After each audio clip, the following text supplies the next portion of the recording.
episode of Intern Diaries, an initiative by AOD Talks which will help understand PGB1s better understand the autumn's internship.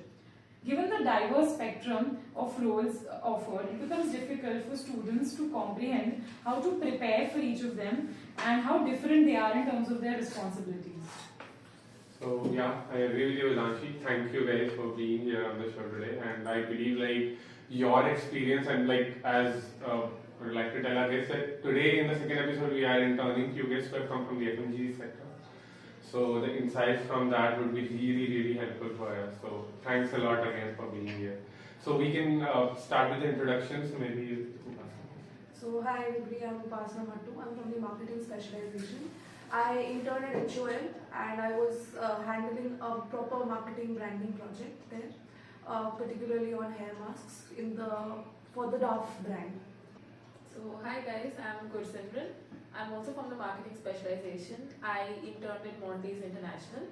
So I had a bit of a sales side project with a little bit of a technical angle to it. So I was working on the eB2B space with the retailers. And yeah, looking forward to this episode. Hi everyone, my name is Prakriti Vadhva. I am from Information Management Specialization. I interned with Unilever, particularly in the UniOps division. My project was basically on supply chain quality. I was handling 4 projects and each of the 4 projects basically catered to different ends of supply chain but handling the quality portfolio for all the different ends of supply chain. Hi guys, I'm Shanmukh Joshi. I'm from Operations and Supply Chain Specialization. I interned with P&G in the product and product supply function. So there I was in the SNO discipline. SNO stands for Supply Network Operations. So SNO basically it takes care of end-to-end supply chain planning and integration so that you have the right product at the right place and at the right time. Right? And my project was related to inventory management. So it's called end-to-end synchronization. So it's a project that was started by P&G about 3 or 4 years ago. So that's what I was doing there. So to begin with, I'd like to ask all of you the question that why or what are some of the reasons that make FMCG a great place to be in? Maybe I can start. I work with P&G. So P&G is known for its culture, right? So I worked there for 2 months and I was actually able to gauge the purpose, values and principles that's mentioned in on their website, right? It's actually visible in the company. So right, and I was pretty excited when I got into P&G, and then 1 month before joining P&G, right, I was all excited, and once I went there, even my mentor, my sponsor, all of them were so friendly, and anytime I used to go to them, right, they were like, so Shanmukh, is there any difficulty that you're facing? So they were always there with me, so it was fantastic. I think this question may apply to all of it because you have come with companies like HUL, Mondelez, and then P&G. How different is it actually going into a company and interning there versus what you heard before you went into the company? So even through our page also we are hearing a lot of things from alumni, from seniors, what to expect, what not to expect. So I think firstly you should go with no expectations, as in I don't want you to put everything on a pedestal and then think of it benchmarking it against whatever people have said to you. I feel go with very open perspectives and try to learn as much as you can. The people they're actually genuinely very smart is what I can briefly describe HUL as. They're extremely smart, they're extremely agile, and they are very tactical in terms of what needs to be done, and they do it very quickly. So the turnover time over there is very quick. So when you work around in that environment, you feel like you also have a lot of scope to develop. So that is something it's a very characteristic feature of HUL, I feel, and that was my key takeaway from there. I think just adding on to Upasana's point, UniOps as a organization has a very accommodative culture. I mean, people are smart is one thing, but they are actually people who support your growth. So just quoting one instance from my internship, that my manager, my mentor, my co-tutor, everyone was very supportive during the internship. And my motivation behind going to Unilever was not just about culture. I think that is one thing that is given. We would obviously want good companies, good people around us. But the kind of learning that you will get, because it's such a large organization, and the structure of UniOps per se, and quoting this for all IM people, is something that every function of marketing and supply chain is basically mirrored in UniOps. So they are doing technology advancements and making sure the business processes get efficient for all the supply chain functions, whether it's planning, procurement, manufacturing, or say marketing to consumers and all. So everything is mirrored in the technology segment, and the kind of roles and learning that you'll get is great. And I think that was my biggest motivation about applying for Unilever and going ahead with Unilever. I'll just zoom back to your question on why FMCG in particular, and I think coming from good FMCG companies, I'd like to say that you keep hearing about it, saying it's so close to the consumer pulse, but to actually go there and work and see how things work on a very micro level, because I remember I had a lot of sales visits and I'd go to these retailers and I'd talk to them. And so, okay, for a brand like Cadbury, really good penetration. There's not much they can do about it, but they still are. There's new product developments in the pipeline. There's new things that, just in terms of technology, the way they bring out their campaigns. And to see all of that generate from like one consumer insight, to see all that generate from smaller, interactions with your retailers. So that's something I particularly enjoyed during my stint, because I read so much about it. Of course, you look at things like, as a fresher, I really did not know much about the industry. So, I'd look it up and they'd be like, yeah, it's very fast paced, it's very innovative. And it's true, innovation is the name of the game. But how it comes from, consumers and how it's mirrored in all of their products or campaigns is something I loved during my stint. Thank you for that great answer about FMCG. Now we'd like to begin with our question that we'll direct to each of you as according to your spec. So, Prabhat? Yeah, so I very interestingly mentioned about the SNR role that you were interning in, right? I wanted to ask you, what are the different kind of roles in supply chain that a person can get? It's like when we study as a subject, there are a multitude of things that we are taught. And like you incidentally mentioned about inventory management, that was taught to us for 2 sessions. So that separate thing, you intern for it for 2 months. Yeah, like FMCG specifically, it's a product-based company, right? So any product-based company, it can be FMCG or e-commerce. You can expect a supply chain role again, or it can be niche consulting as well, apart from FMCG and e-commerce. So specifically, FMCG, you have different disciplines. So now I mentioned product supply functions, right? So you have different disciplines like SNO, you have manufacturing, you have quality assurance. So you have different disciplines like this.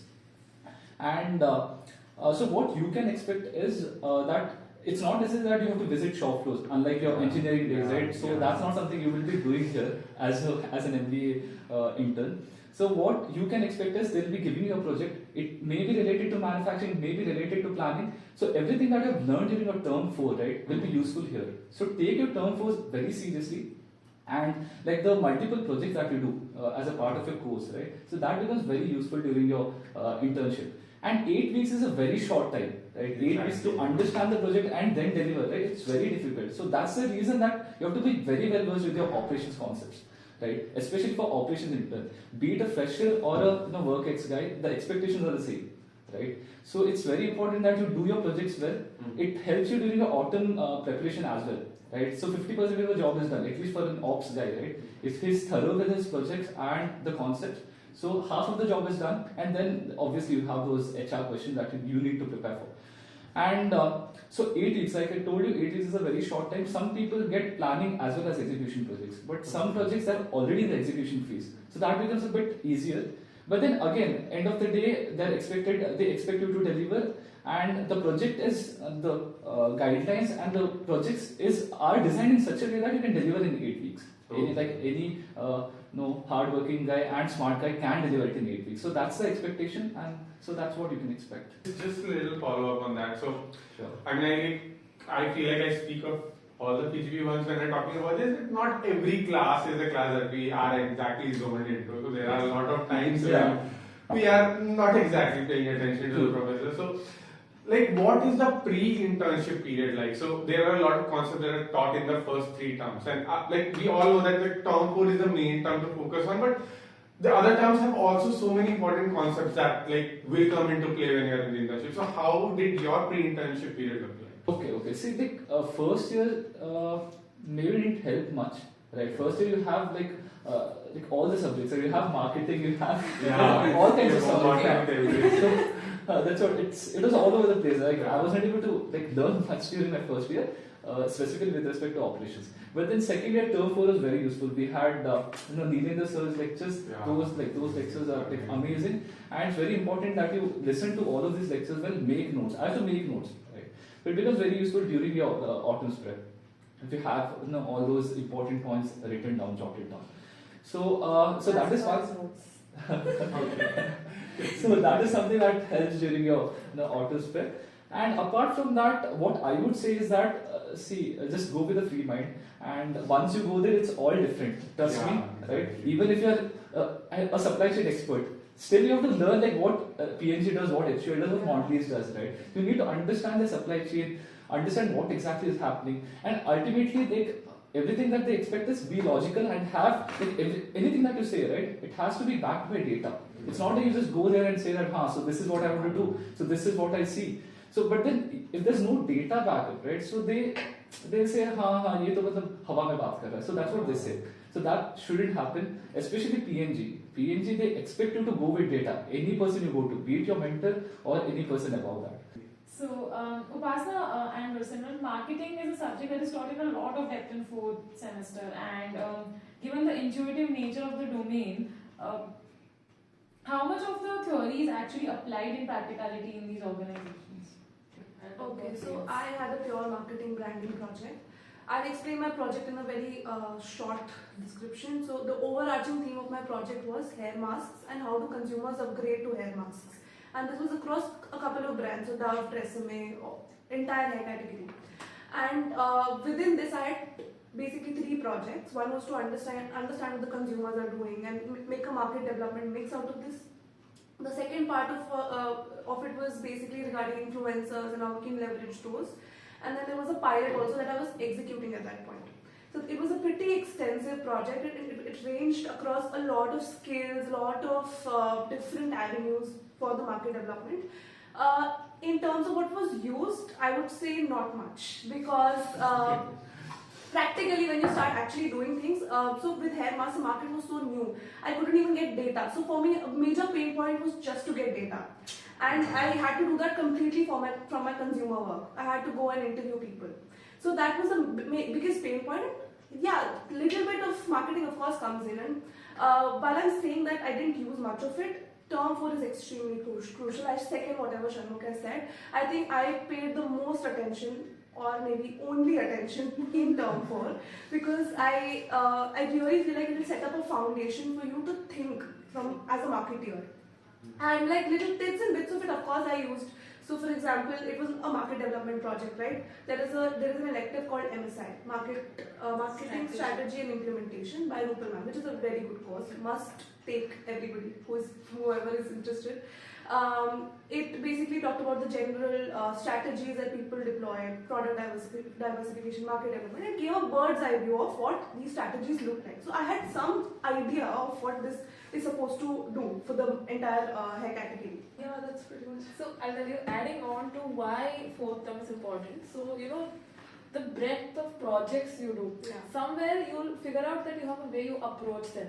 So even if you're in a completely different setup, or your project is nothing like what you studied in your marketing term, all of those projects you've covered from various industries, some things it will stay back with you. And I in particular had a sales internship. So I had a lot to take back from my sales and distribution classes. So Renuka ma'am is a legend. Yeah, she's a legend. Oh God. So I think down to the words she used, we pretty much had very similar terminologies that we were using in the company.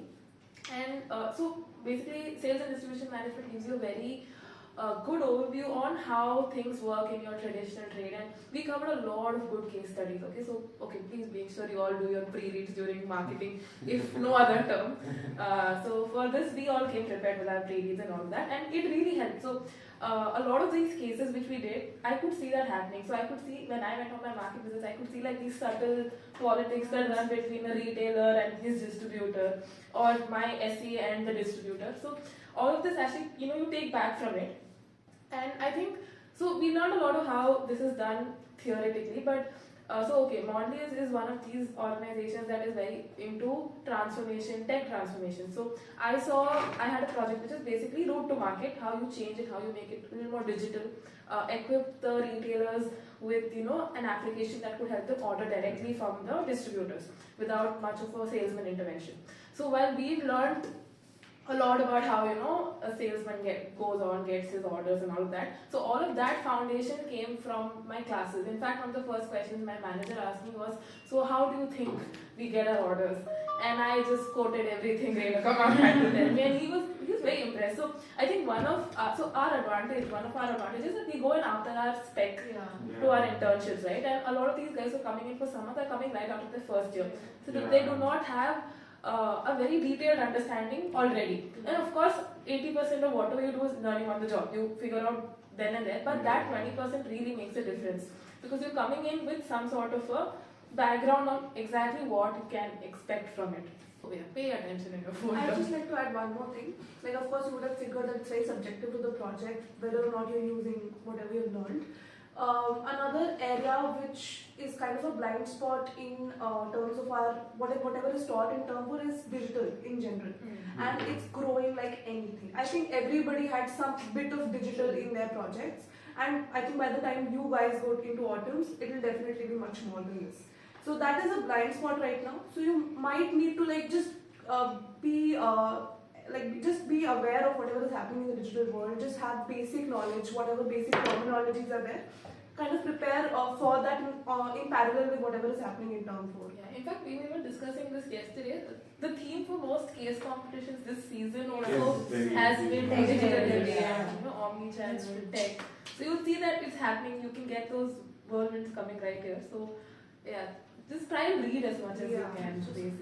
I've currently been noticing is that there is such a vast content in marketing to be studied, to be grasped. Like, honestly, when I sit for any of the exams, prepare for any of the exams, I feel there's so much to study in marketing. Secondly, then I don't know what is happening. Because in first, there is nothing much. You have IM specialization and you don't know what is to be done for IM.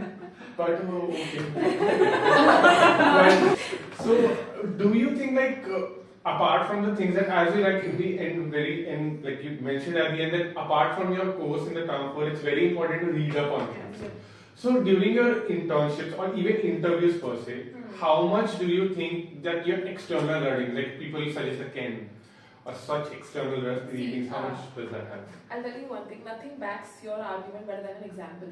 And how you're going to get these examples are when you read, when you pick up things on what the industry leaders are doing, what different organizations are doing. And okay, for marketing, I think we had a lot of brand equity at that point. Every day we'd make sure we'd share articles. So we had groups specifically made to be able to share interesting articles we found, and we could quote these in our interviews. So I liked XYZ because, and this particular company ran this campaign last month, and so these actually gave a good backing to your answers. So I'd say reading is very important in this regard at least. Another resource that we exploited a lot during that time was WRC. A lot of people know this. Yeah, PARC or WRC. So basically you get all the campaigns there, and for marketing it's the best thing because they are definitely going to ask you this basic ass question called what is your favorite ad, what is your favorite campaign. And they give you a very, Ogilvy comes in and they give you and they give like proper inciting done for that, and then how did they use it for the implementation part of it. What KPIs and all of that, Must read for that. I think just adding on to that, why reading is important, I think I'd say it's very important to have an opinion when you're actually in an interview. So if you are put forth a question, for example, maybe they ask, Unilever asks, should they do away with the distributors altogether? And if you are not well read, if you do not understand the nuances, you are not going to have an opinion. And as a manager, if you don't have an opinion, if you don't know what are the repercussions or what are the applications of a particular move, boss, you're at the back step. You cannot go ahead. And just sharing the resources for the IM cohort as well. We also did read brand equity because the articles were of course very interesting. But ETCIO and I think the Ken was very, very, very, very nice resources that we could read. Because I mean, the Ken basically summarizes what different startups are doing, what is actually happening in a particular space. And in the Ken, if you use if you read the edition called the Nut Graph, it gives a very good analysis of the entire scenario, and it kind of presents you a case study as to what are the different implications, what is happening in that particular domain. And I think it's really, really important to be well read at least for your interviews and even after the interviews, just to have an opinion over topics. I'd like to add a point to this. Like, it's not just the interviews. Like, Yeah. most of these FMCG companies have group discussion as well. So that is something you have to be mindful of. Right? For group discussions, you normally have these generic topics. Now, for operations guys, you might have this container shortage that just happened. It's still a problem. And then you have oil prices rising. Such kind of topics come up. And you need to have an opinion. So what as a supply chain manager, what will you do in order to address this issue? So what are the kind of things, what are the actions that you will take? So as a manager. So those are the kind of questions that will come up. So if you want to have answers, you want to have an opinion for such kind of questions, reading is very important. So just another point, besides the interview, also going into your internship, all this reading also helps you have good conversations with the people around you in your workplace, because all of these guys have worked in the industry. So you have to understand you've not yet worked in the industry and you're coming in, and they all having conversations about it purely because of their work ex as well. So to be able to contribute to that, and also it kind of makes an impact on your recommendations also, based on how well read you are and what you know of the industry already. You can also kind of tweak your recommendations, or it plays a role in your project as well in the internship. I also just like to add one more point. I remember when my mid-review was happening during autumns, my category head had come for this particular thing, and then by the end of it, she just asked me, "You have, said all of this. You've showed all of your findings and analysis. Do you think we should do influencers or not?" Like, this was the primary question. I gave a yes or no. She didn't ask me a follow-up, and I was petrified at that point whether I said the right thing or not. Because these are very first principle questions, and you really need to be very clear on these first principle questions, because these are what make the most business case for you, like the most business sense for you. So for me, it was like, why do we need to do hair masks in general? It's such a small market. Do we really need to do that? We already have conditioners. That's also not growing for us. So that was one question that was very important. Then why influencers? Why do we need to do? So very first principle questions, they will only come get clarified when you read a lot, basically. Basically, subjects are giving you knowledge to continue and do your projects, and being well read is giving you that kind of bird's eye view and business knowledge to have conversations and getting into an internship to converting an internship and going ahead with it, and actually progressing in the role. That would come up with reading and being well aware of the topics and technology, of course. Really insightful. High time let us stop ignoring the nut graph. So, Gursimran, since you mentioned that your internship was inclined towards sales and it was a lot more technical, what was how many field visits did you do? What was that scene like, and what were the challenges that came along with it? Okay, how many field visits did I do? Quite a lot. I can't count them. I had field visits almost every other day. So I had a couple in Dharavi. I went to Borivali. So basically now I'm a Mumbai local expert, because I know which line runs where they stop. So my typical day looked like this. I had go set off for my field visits in the morning. I had to shadow a salesman because he knew our exact outlets. Then finish all of that. The market closes at around 2:30. Then come back to the office and then put in all of what I found. Typical challenges. Okay, so when you are just getting in there, you don't really know the exact dynamic of the relations that are happening, relationships between people there. So one of my projects was to implement a cloud covered sales model where I could identify about 30-40 outlets, set up this application there, and let orders come in purely through the application without any salesman. So my question to the SE or the sales officer was, okay, can you tell me where our salesmen don't go? And to him, that's a KPI. His coverage is a KPI. So he's never going to say, these are the areas my salesmen don't go. So, this kind of learning, how exactly you can ask questions without kind of, triggering them or, So, and initially he's like, nothing, there is no such area, we cover everything, we have a very expansive coverage. Because to him, it's his KPI. He can't afford to say that there are these areas that my salesmen don't go. So I kind of had to, changed the way I ask. I went around asking salesmen, saying, कहाँ मुश्किल होती है आपको जाने या is there a payment issue in certain areas? Can you point out those areas to me?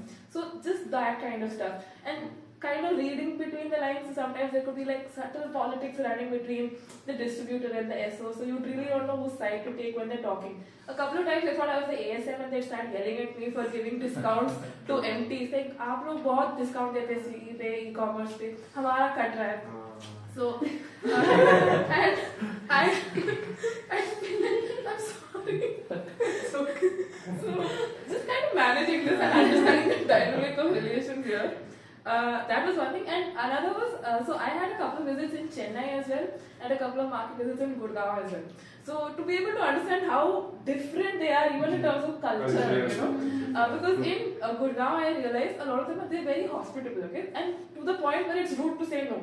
So I'd go to different retailers and they'd be like, chai pee lo, madam, chai pee lo. And I'd be like, I just went there and I just had a cup of tea. Like, no, you can't say no. And my SE was like, madam, no, mat bolo, just take half a cup of chai. And I'm like, first of all, I drink coffee. But okay. And then in Chennai, I noticed a completely different culture. So to even, get learnings from that was very interesting. How different markets function and how your approach also changes for different interventions then. As an IM grad, it's like very stark differences. So you guys have your sales visit. You guys have your shop floor visits. IM people have different kind of challenges. So with the changing, I think digitally and tech is the most fast-paced thing in the work industry right now. So, and on top of that, to think of that, when we think of IM roles, right, we first think of product man roles. Absolutely. We think of consulting roles. So how was this unique role with HUL that you interned in? How was your experience, and I mean, what would you like to say to other IM people who might not have this as their first priority? Okay, I would say about 90%, in fact more than 90% of the batch wants to go to product management, because it's like the most talked about field, the growing field. Every manager wants to hop on this prod man bandwagon. The lost souls want to create a niche in product management as their domain. And I was one of them. I also wanted to go into product management, and this was coming from the fact, first, the field is really growing as a domain in itself, and the second was there's a lack of role clarity about corporate IT as a role in FMCGs and in other companies, I'd say. So the issue lied very deep within. I was not sure if I want to go with Corp IT or not, and the subjects that were taught in term 4, which will basically be, topics like change management, or maybe, seeing an FMCG, it's in a current technological state, and as Upasana earlier mentioned, that we're moving on to the, digitization aspect of it. We want to incorporate technology in every aspect of it so that we're able to make the business processes better.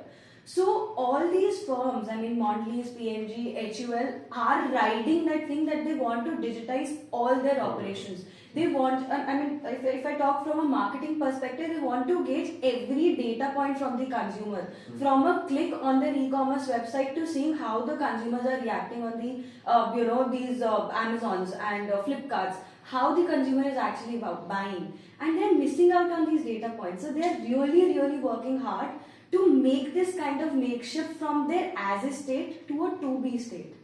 Now what happens in corporate IT role is that we're not sure if we want to do it or not, because the subjects that are taught give us a lack of clarity as to how the role would, nurture when we go into a company. So let me take this opportunity to clear what corporate IT role is, and how I actually wanted to become a product manager, and this shift into, I'm really happy with going into a corporate IT role, how this happened. So basically a corporate IT role, you could think of it as an umbrella role that would cater to multiple roles. Like you would have project management, you would have program management, you might be a product manager, you could be a IT solutions delivery manager. So these different kind of roles could come in a corporate IT umbrella. Corporate IT role is basically called as a corporate IT because it's actually transforming an FMCG or a company, but your role could actually depending on the projects or which teams you go in. So consider you are a product manager for instance for a quality application of Unilever, or for say any FMCG company. So if you're a product owner or a product manager for a quality application, any changes that need to happen, maybe you want to, onboard suppliers from North American market. Maybe you want to incorporate more analytical capabilities in that quality application. You want more product lines to be, analyzed. Say, for instance, she said hair mask. Maybe Unilever is launching a new hair mask category in Tresemme, and you want to incorporate that kind of feature in the quality application. That is your responsibility. You are the product manager and the product owner of that particular application, and that kind of roles do get open in corporate IT as well. My project in during my internship was more on project management aspect of it, and some here and there of product management, I would say. So when it came to project management, all the learnings that we did in our project management classes, building a project roadmap, having that kind of vision, or maybe developing KPIs if you are making any kind of, say, enabling a feature for a product. So all product management, project management, your subjects like change management, even at a people level, these learnings will come in very handy in a corporate IT role. So whatever we as IM students learn in term 4, we feel it's very boring, and it's not worth learning. I understand where we are coming from, because most of IM people are from engineering background, and we feel कि यार ये तो हमने पढ़ा है, क्यों करना है दोबारा, what boring stuff they're teaching us, and I'm agreeing, it's not like marketing का इतना you feel more connected with marketing, and sometimes हमारे batch में ये trivia चल गया था कि we are basically paying our fees so that marketing people can study because they're enjoying their subjects and we are not. But this is not the case, I'd say.